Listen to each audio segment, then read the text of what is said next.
Hello you guys, welcome back to the channel. Hi, if you are returning, thanks for clicking on another video. If you're new here, hi, my name is Erin, and here on my channel I like to talk about all things movies, books, and makeup.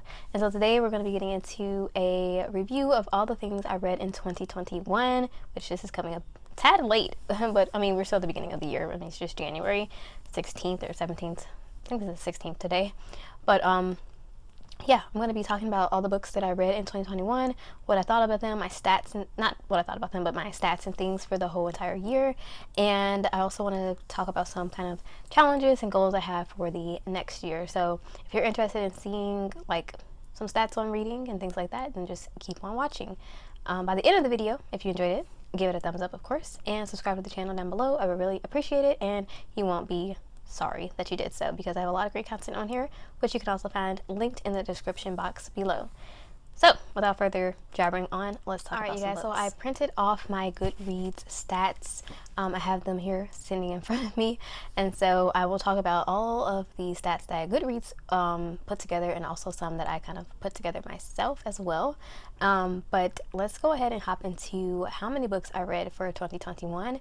And for Goodreads it says I read 66, and this actually changed after I printed it, because literally December 31st I was sick in bed from COVID, and I ended up just reading all New Year's Eve, and I actually read another book on December 31st. So I actually ended up reading 67 books for the entire year, which, if you know, from the beginning of the year I set a goal. I printed off a book bingo, and I wanted to read a certain amount of books, and the book bingo in particular had 25 squares. And I also had a couple other reading challenges, but I was just doing those kind of alongside the book bingo. So my goal overall was to read at least 25 books, which would have been up from the previous year of 2020, where I read barely any books, and years prior to that even, where, you know, work and college for the past 5 or 6 years have been just so time consuming that I have not been reading as much as I used to. So I really wanted to get back on track with my reading, where I could have read, you know, 100 books easily, you know, 7 years ago. Now it was, you know, a goal for me just to get to 25, and I ended up reading 67. So I surpassed my reading goal, doubled it even. So I surpassed it by a large amount, and so I'm super proud of that. I'm super happy that I was able to get to 67. I don't think it's not about numbers necessarily, but it is good to see yourself getting back to something you like, and also having that goal really helped me to push myself. And I slowly increased it throughout the year. As I surpassed 25 books, I was like, okay, well, let's go to 30, or let's go to 35, let's go to 40, and eventually ended up to where I stopped it at 50 and just kept going past there. So 67 books for 2021, which leads me to my goal for this year, 2022. I want to read, I put my reading goal on Goodreads at 50 books, and then on Storygraph, which I just started using, which, if you haven't checked out Storygraph, it's similar to Goodreads, but it's quite interesting because they give you a bit more stats and other things like that. But on Storygraph I put 52 books, which is basically about a book a week.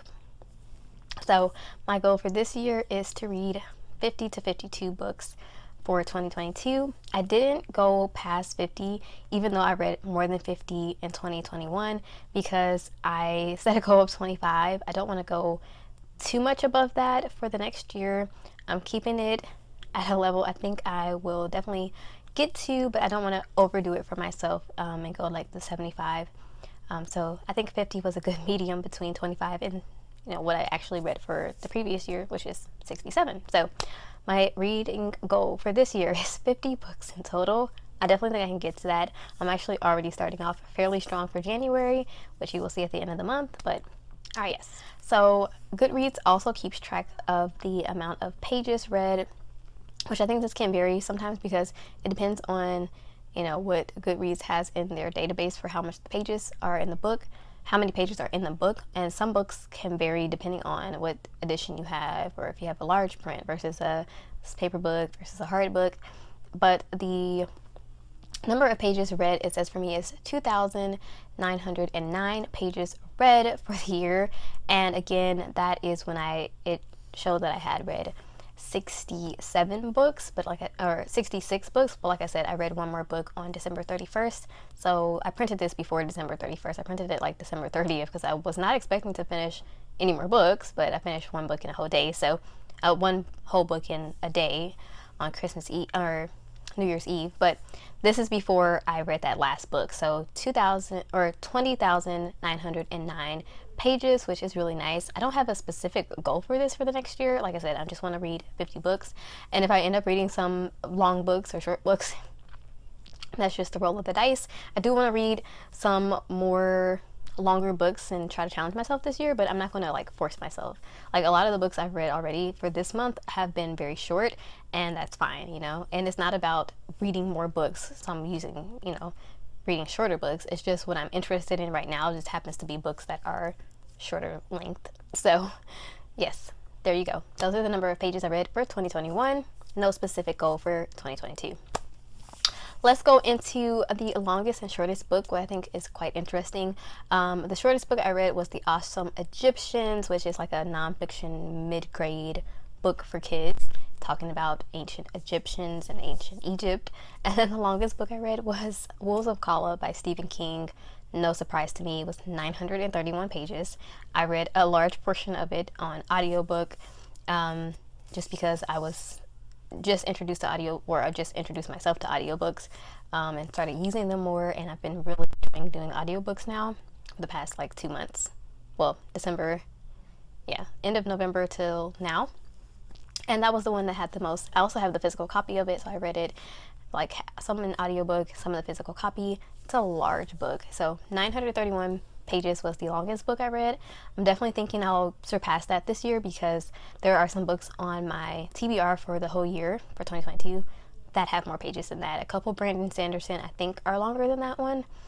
And then there's a couple Stephen King books I actually want to read, and he tends to have long books. Like I said, this was the longest book. It was by him for 2021.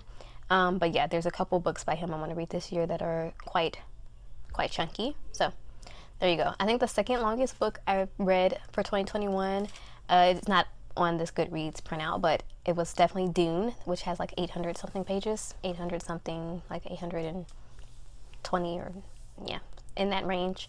So yeah, and I read those in the same month, so both on audiobook, so it wasn't too challenging. But yeah, so I'm hoping to read some more books this year, but again, like I said, long books, but like I said, it doesn't necessarily have to be long books versus short books. It just depends on what I'm interested in. All right, looking at the graph for 2021 for each month, the most I read was in December.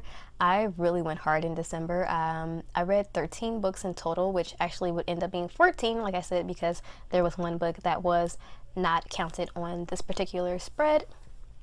November, I also read a lot. I read 9 books in November, and March, surprisingly, which I was just getting into it, I read 10 books, which is really nice. So my lowest reading months were January, where I read 1 book, and let's see, March, April, May, June, August, where I read 1 book as well. So those 2 months I did not read as much, and then April would have been the third least. I read 2 books in April. So obviously you can see from this type of data, it just depends on how you're feeling for the month. January, I had just got started into my challenge, and so I wasn't pushing myself too hard at that point. But yeah, even going to February, I read 3 books, and then March 10, and then April 2, and then yeah, May 5 or 6 books. So it was fluctuating throughout the whole year. But yeah, my most successful months were March, June, November, and December. So it's pretty good. Okay, and like I said, I surpassed my reading goal. They also have this very cool graph on Goodreads where they show you where the majority of the books were published that you read in the year. The majority of the books that I read were published in like the 2010s, 2020. There was a lot published in 2020 and 2021 as well. There were a couple that were published in, yeah, like I didn't read that many that were, there were some in the 80s, 90s and stuff like that, kind of spread out. And the oldest book I read which it doesn't say here, but I remember very clearly, was The Haunting of Hill House, which was published in 1959. So that was the oldest book that I read. So to wrap up some of my things, I'll show you guys my book bingo that I ended up filling completely out. Some of the titles I kind of smudged to fit the categories, and I made this book bingo up myself. I put the different categories in here.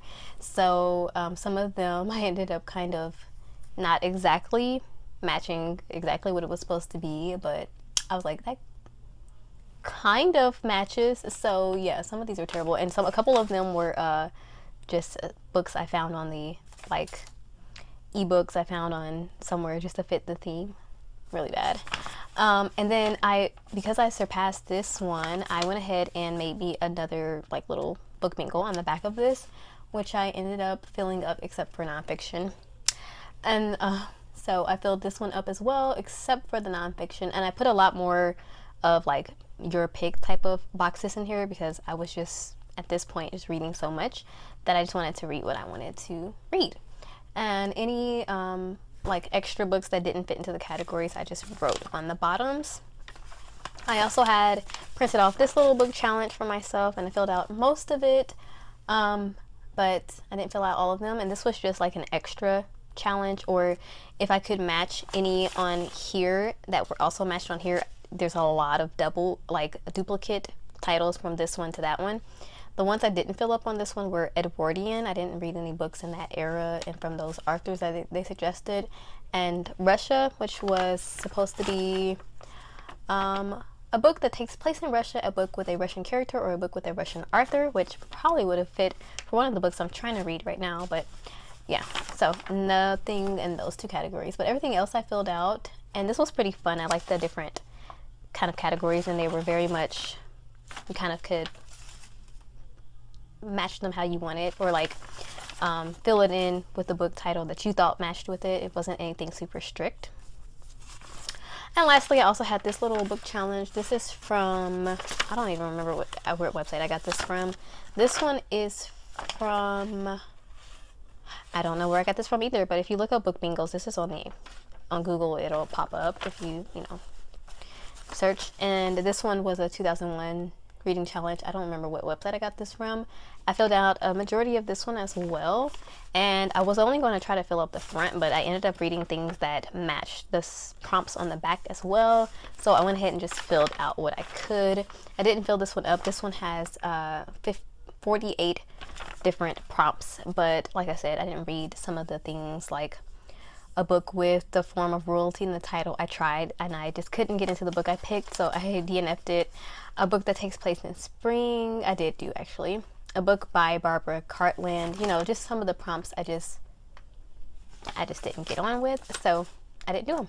So yeah, those were my challenges for 2021. Now I'll read a couple of interesting stats that I came up with, and then we'll move on to some goals I have. You guys, here are a couple other interesting things I found for my reading for 2021 that some of these things I got from Goodreads, but a couple of these I just figured out on my own, which I found them interesting. So my average rating was a 3.9 stars, which it seems really high, but also I don't think that's really good. Actually, I'm enjoying most of the books I'm reading, but I also feel like I'm also a very lenient rater. I don't know if that makes sense.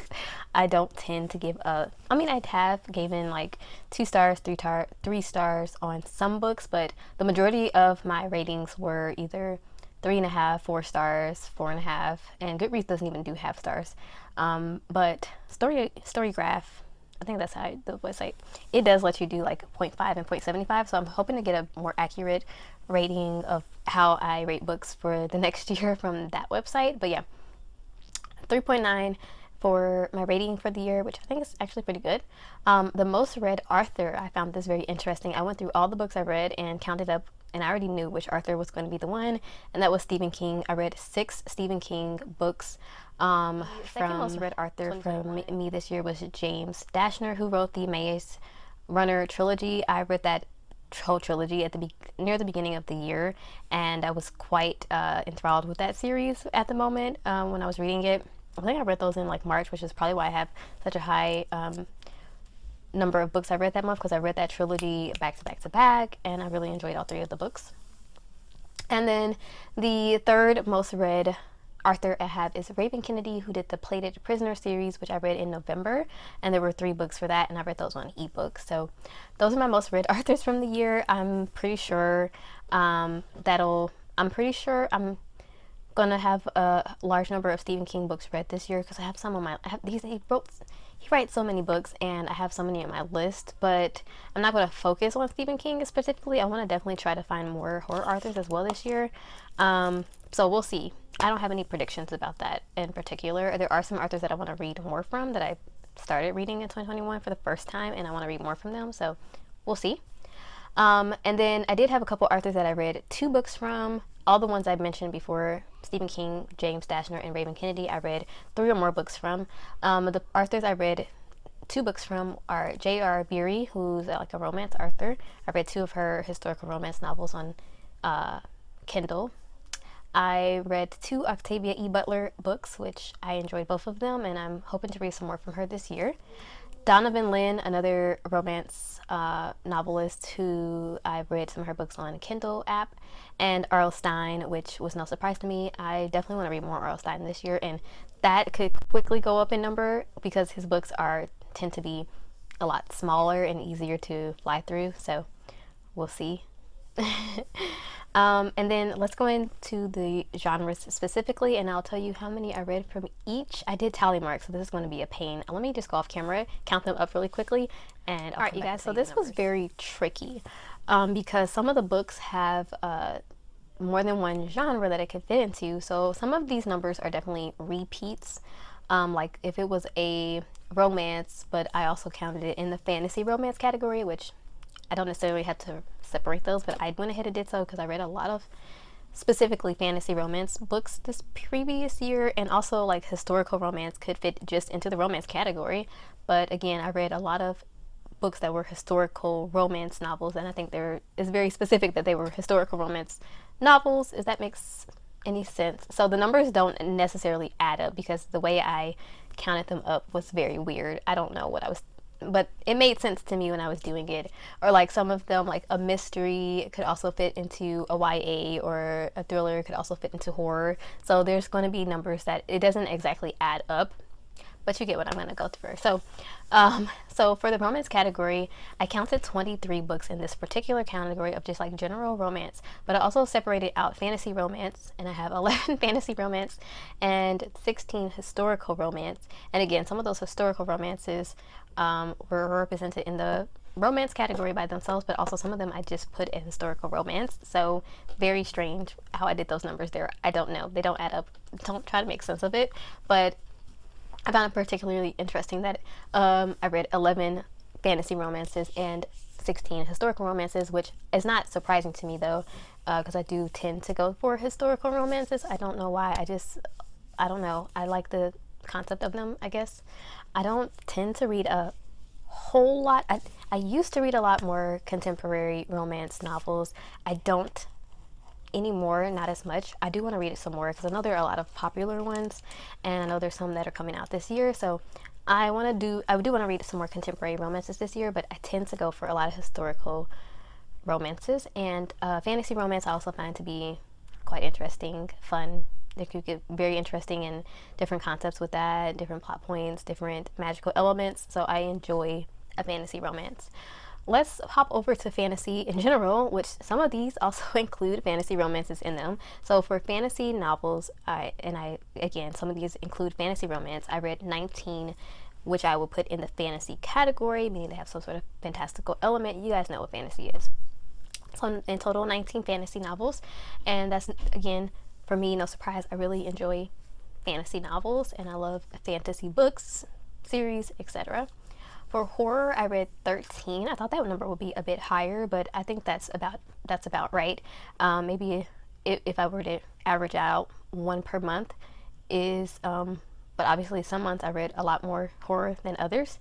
In particular, I read quite a few in the end of the year, like October, November, December. I tried to read a bit more horror, but they were definitely spread out quite evenly across the year. And the fact that many of those were Stephen King, because I read 6 Stephen King books, although I didn't count the dark I didn't count The Wolves of Kala in horror because for me that's more of a fantasy novel, and it also could go into the sci-fi category. So for sci-fi, which also includes dystopian novels, I read 10 sci-fi books, and when I looked at which ones were dystopian, I read a total of 3, which I really dystopian novels are some of my favorites to read. And if I had to pick any sci-fi category or subcategory of sci-fi, dystopian would definitely be my favorite. But I only read 3 from the previous year, and I think all 3 of those were from the Maze Runner trilogy. That's not right, because I also read Octavia E. Butler, and her books are also dystopian. So that number is definitely not right. But for some reason, I put 3 dystopian. I think that'd probably be closer to 5 total. Nonfiction, I guess I lied. I did read 1 nonfiction book, and that was the ancient Egyptian book. So I guess I could have filled in my last square of my, the back of my bingo, but I had already used that book for another nonfiction category. So in total, no, that's not true either. I read an HTML book on coding as well. I really enjoyed it in college, and I kind of keep it up as a side hobby. I don't do it that often, but I did read a coding book as well. So that's 2 nonfiction. That's terrible, but it's better than nothing. But I thought I read 0. I do want to read some more nonfiction books this year. It's a goal. For mystery thriller, I have 5 in total. 2 of those are repeat from another category. I don't know which category because I just put 2 repeat. I didn't specify. YA, which are young adult books, which again, some of these are also in the fantasy romance, some of them are also in the sci-fi. So just in total, the number that were young adult books, I have 13 that could be considered young adult, which is more like a age than necessarily a genre, in my opinion. And then mid-grade book, which again, these could be in different categories, it's just an age range. For mid-grade books, I read 3 mid-grade books from 2021. So those are the categories I read. I enjoyed reading, like, obviously a lot of romance this previous year, and I don't think that's going to change. And fantasy and horror will be my next biggest category. I definitely want to read more sci-fi this year as well. But I just found it interesting to look and see which categories I had the most in, and romance obviously was the most. All right, let me get into some things I want to get into for 2021. I already did a whole video on my reading goals for 2021. I have specifically certain goals, but I also have a couple of challenges I want to do. One particular reading challenge I came up with myself, and I also have this amazing reading journal that I've been working on. I started this when I started getting into reading journal videos, and I love this thing now. I'm just obsessed with it. I'm recording all the books I'm reading and all the stuff. I'm going to do a whole video on this because I just find it interesting. Maybe not a lot of people would, but I want to just show this. I love it so much. But for my reading journal, I have a couple of reading challenges inside of my journal. This particular one I came up with myself, and I also gave it to my family because I want to encourage them to read as well. This year, they've also slacked on the reading, and they're not as big of encourage them to read some different categories this year. So here's the ones that I have on my reading challenge. I have read a historical fiction book, read a book published in 2022, YA book, which I've already filled in, read a book you can finish in a day, which I've already done that a couple of times already. A classic novel or story, a horror novel, read a book written by a Black author, read a fantasy novel, award-winning book, read a science fiction novel, and a romance novel. So those categories can be very broad. I wanted to make it as broad as possible so that they would have a lot of different options. And I also have another reading challenge that's specifically for myself, and this one is another book bingo. I just find these very fun. And again, there's categories like 2022 release, which is a repeat. Again, I don't want to make this hard on myself. Book you'll enjoy, fantasy book, a 2021 good read winner. So I'm trying to make it a little bit more broad than some of the categories I had last year so that I could fit different things in here and just enjoy what I'm reading. That's my goal for this year, is enjoy what I'm reading and have fun with it. Oops. Okay. And then I also do want to read, where am I at? Some nonfiction for this year. So I have this page for nonfiction. I don't have a specific goal for this in particular, but I just want to read more than last year. I also have a rereads page. I just want to see if those books are still favorites. So I want to reread some books that I read in the past that I really loved and see if they are still favorites. And particular right now, all I have down is Insomnia by Stephen King, which I recently purchased twice for some reason. I forgot I bought it and then I bought it again. And then I also have The Golden Compass by Philip Pullman, which is another one. And I also have some books I'm expecting to read for the year. As you can see, there's a lot here. Things like Kindred by Octavia E. Butler, The Trouble with Peas, some things that I've been wanting to read, and some new releases as well on here. And I think the last thing I'll show is I definitely want to, like I said, hit those goals. I have my Goodreads goals page on here. Yeah, I think that's pretty much it actually. So yeah, this is what I want to accomplish in 2022. I definitely want to hit my reading goal, but not make it super difficult or a lot of pressure. I don't want to make this pressure. I definitely want to read more nonfiction, and like I said, I have those challenges that I want to do. So hopefully this video is not too long. I feel like I've been talking forever. Let me know your thoughts on this, and if you had any goals in 2021 that you met, or how was your reading overall, your reading that you did in 2021, and do you have any goals for 2022 for reading? Yeah, that's it for this video, you guys. Thank you so much for watching. Hit the like button down below if you enjoyed it, and subscribe to the channel if you want to see more content like this. Yeah, I will go ahead and end the video here. Stay safe.